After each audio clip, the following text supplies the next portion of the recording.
Look at this. We're back once again with Erika over at the Cricket from her beautiful office in downtown Manchester by the Sea. How you doing, Erika? I'm doing great, but I feel very drab in this office looking at you with that frickin' sweater. Yeah, the Cricket's got to step it up next week. I expect all kinds of garland, and I don't know what else you do back there, but I'm gonna have the blinking lights, and maybe I'll take a page from your book and have the fireplace in the back. That's my favorite when you have the oh, virtual. I forgot about that. Good Oh, point. where's the TV set with the log? Oh. You would figure we've been on Zoom so often now that they would just have a filter that's just Christmas lights around the frame or something.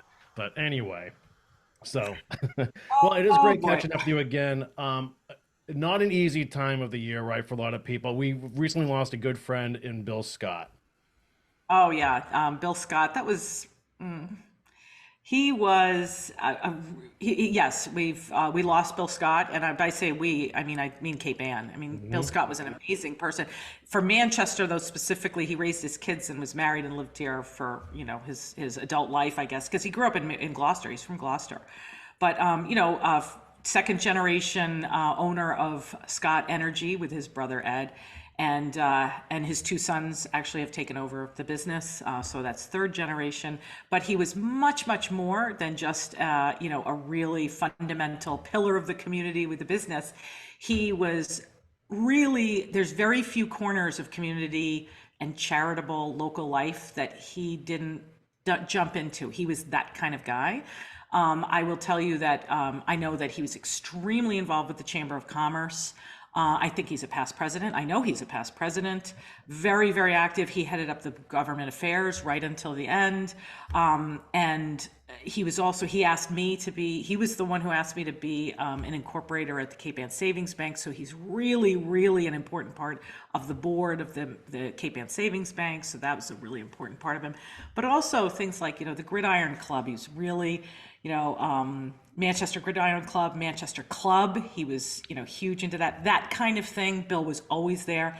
I cannot say anything about Bill without saying that he created, long before me at the Manchester Cricket, the Scott Energy Community Bulletin Board, which is a weekly ad for a community group that can, for free, because of Scott Energy, can freely talk about their events and promote their events for the community. So think about things like the community center, the council on aging, things like that. That's the kind of person he was. He was just a really amazing person. So rest in peace, Bill Scott. He was Yeah. just amazing. And I know Well, he's big in Gloucester too. I mean, he was involved with Harbor Light and all these other things too that are beyond my scope, but he was amazing. yeah, it's one of the cool things, Erica, about just being involved in all four Cape Ann communities. Are there are people you meet along the way, and it actually blows your mind how involved and how many things like the Scott family has been in for generations now. I mean, and so yeah, so we're raising a glass for Bill tonight for sure. So My favorite story is about how his father started Scott Energy, what became Scott Energy. I guess he purchased just this kind of jalopy-esque, truck. And that's where it all started. It started with one truck, and now it's a huge regional family-owned, business. It's just really, the impact is really quite big. So there you go. Anyway. mhm, nicely said. All right, there is big news coming from the transfer station your way. Yeah, well, it's kind of small and subtle, and yet it's big because big things are coming. People have noticed that the transfer station, which used to be open on Wednesdays, I think it's the hours are Saturdays, Fridays, and Wednesdays or something, and always run by the DPW, actually is no longer open on Wednesdays temporarily because Black Earth Compost, which is the company that's up in the limited commercial, the other end of the limited commercial district over by the Manchester Athletic Club, they are actually taking over and going to be having and doing a big renovation. And it's going to be a multi-million dollar renovation of the transfer station. And it's going to become a significant regional composting facility that does much more than composting for the town of Manchester, even though this will be on town land, but it's going to be a state-of-the-art facility.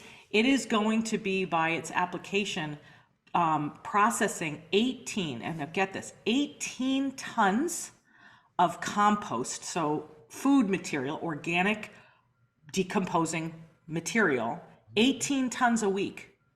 Wow. 18 tons a week. And this is all because composting is becoming a bigger and bigger thing in our lives. A couple of years ago, I want to say maybe 5 years ago, the state of Massachusetts mandated that restaurants compost. And I wouldn't be surprised if they don't follow through and make municipalities start to do that. But that is, Black Earth Compost takes composting from restaurants as far up as New Hampshire border, all the way around, and it comes to Manchester. So that's what's going to be happening at the transfer station. And it started last week, where last week was the first week that the transfer station was closed on Wednesdays, because it is about to get a massive renovation. Interesting. Okay, thanks for that update. Well, the holiday season is upon us, Erica. There's got to be a lot of things happening around your neck of the Like woods. crazy. I mean, it's like COVID, like it's post-COVID exuberance. There's a million activities all over Cape Ann about the holidays. It's amazing. There's something going on every day now through the end of the year. Yeah, it's crazy. I mean, in Manchester, we had Christmas by the Sea, which is every year, and it starts with the holiday stroll. It really starts, actually, speaking of Bill Scott, it actually starts with the Chamber Manchester Party, which is the night before, traditionally. It's always on a Thursday night before the Friday night holiday stroll, which kicks off Christmas by the Sea. And Bill Scott, who we were just talking about, he's kind of, I would say, the honorary MC of that event every year, and he does the raffle drawing typically. So anyway, just wanted to mention that. But anyway, so Christmas by the Sea. But now we're looking at this week. We're looking at the Masonic holiday dinner. We talked about that last year. The Masons every year have an incredible feed for the senior citizens, totally free. It's a big, they look forward to it. It's got music and food, and they get served, and it's a really lovely thing to do. My kids are often the waiters at that, the food servers. So we have that, and then this weekend in Manchester, we have the Santa is going to go around on the fire truck, which he does every year. People love that, yeah. Exactly, and it's just like it's all happening. It's happening everywhere. I know that isn't the Middle Street Walk coming up too? Yep, that's coming up this weekend as well. Yeah. Yeah, And what about the lobster trap tree lighting? Has that's that? happening too. Yeah, after the middle of the street, yeah, dusk time, that'll be happening. Yeah, I mean, I'm looking forward to that. I think there's a lot of really great things. I think the Judith Sargent Murray House is doing something really big, and I'm going to be there actually, so I'm going to look for you. Oh, it's gonna be. I'll be around for that shit. That's nice. I love this time of year. It's cool to see more and more people getting out and about now, and yeah, full holiday fervor. Yeah. So yeah, I'm digging it. So okay, lastly, Erica, you want to talk timeline for a bit? Oh my gosh, because I have to tell you, the Timeline Cape Ann is what I'm talking about. Yes. We have run two parts of your excellent piece on Howard Blackburn and the history of Howard Blackburn. And it's taken us through, and I'm getting emails and calls about it a lot because they love it, and it's a much longer format. You're about to start working on your next piece, right? So I think you broke up part one of the documentary into two stories, and now part two is going to air. I think today. I think today it's going to air, and then Part two for you, because this is a little longer for you. These history pieces, they used to be under 5 minutes on 1623, and now they're longer. They have to be. these two series so far, I have it's almost 25 minutes or so. Actually, so the idea now is this might end up actually being a feature-length documentary when we piece them all together, and we're releasing this in sections, so one sort of blends into the other. Well, the story of Howard Blackburn is amazing. I mean, first of all, our headline for this, I don't know if you've seen it, you saw it, but it's called Howard Blackburn, The Fighter Within. Yeah. I mean, it is an amazing story about, this man who just really showed a superhuman resilience throughout his entire life.